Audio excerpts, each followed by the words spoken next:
छत्तीसगढ़ की राजधानी या फिर कहें क्राइम धानी यानी रायपुर की, जहां आए दिन चाकूबाजी होती है, यहां सुबह सुबह एक पेट्रोल पंप में लूट हो गई है।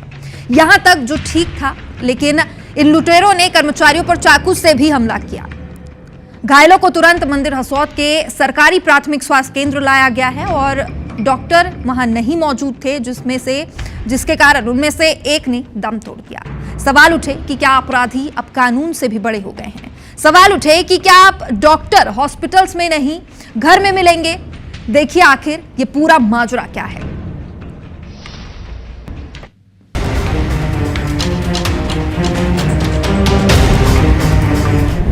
छत्तीसगढ़ की क्राइम धानी, यहां कानून नहीं अपराध का राज।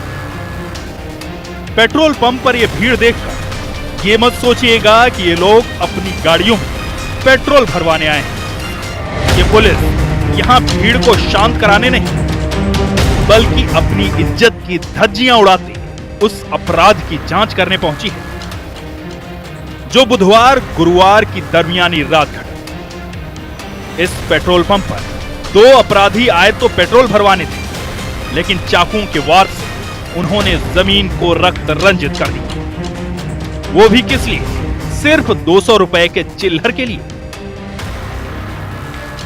उमरिया गांव में स्थित पेट्रोल पंप 17 जुलाई की सुबह लगभग 3:30 बजे दो अज्ञात शख्स मोटरसाइकिल से पेट्रोल पंप पर पहुंचते हैं। पेट्रोल डलवाने के बाद कर्मचारियों के साथ चिल्लर पैसों को लेकर दोनों युवक भिड़ जाते हैं और देखते ही देखते ये विवाद कत्ल में बदल जाता है।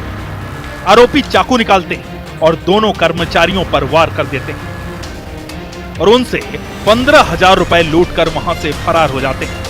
इस हमले में एक कर्मचारी योगेश मिरी की मौत हो जाती है। इस पूरी वारदात की पहली बार IBC 24 पर चश्मदीद गवाह जो है वो सामने आया है, जो जिसके साथ घटना हुई है उनको भी चाकू मारा। वो हमारे साथ यहाँ पे मौजूद हैं। क्या नाम है आपका? अनिल गायकवाड़। अनिल गायकवाड़। क्या पूरी घटना हुई थी, जरा तफसील से बताइए। कितने लोग थे? वो लोग 2 ही लोग थे, एक बाइक में आए थे और अपने शकल को बांधे हुए थे इस कार पे, जो वाइट का था। फिर वो 50 का पेट्रोल डलाए। उसके बाद मैं जैसे 150 रुपये रिटर्न देने लगा उनको, पैसा निकाला अपने जेब से। फिर वो मेरा हाथों से पैसा छीनने लगा। फिर उसके बाद मुझे यहाँ पे गर्दन पे चाकू रखा। फिर उसके बाद 2-3 बार फिर आवाज़ दिया। फिर तब तक वो योगेश आया। योगेश के आने के बाद वो लोग भागने लगे जी।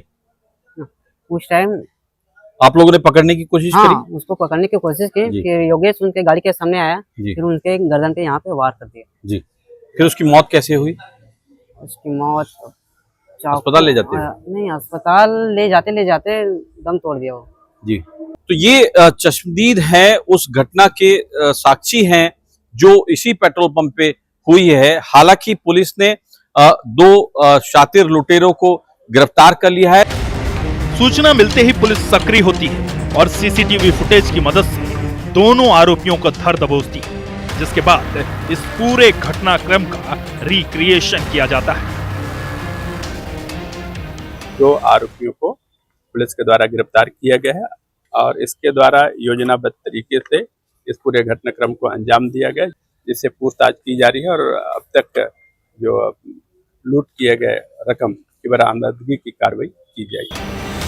जानकारी के मुताबिक ये दोनों आरोपी अभनपुर के रहने वाले हैं, जिसमें समीर टंडन और कुणाल तिवारी के खिलाफ हत्या और लूट का केस दर्ज कर आगे की कार्रवाई की जा रही है। लेकिन राजधानी और राजधानी से सटे इन इलाकों में ये गुनाहों की दास्तान अब खौफ पैदा कर रही है, क्योंकि इस तरह की घटनाएं देखकर अब घर से निकलने में भी डर लगता है। प्रदेश की राजधानी ही अगर क्राइम धानी में तब्दील हो जाए तो दूसरे शहरों में कानून की पकड़ का क्या स्तर होगा, इसका अंदाजा लगाया जा सकता है। तहसीन जैदी, IBC 24 राय।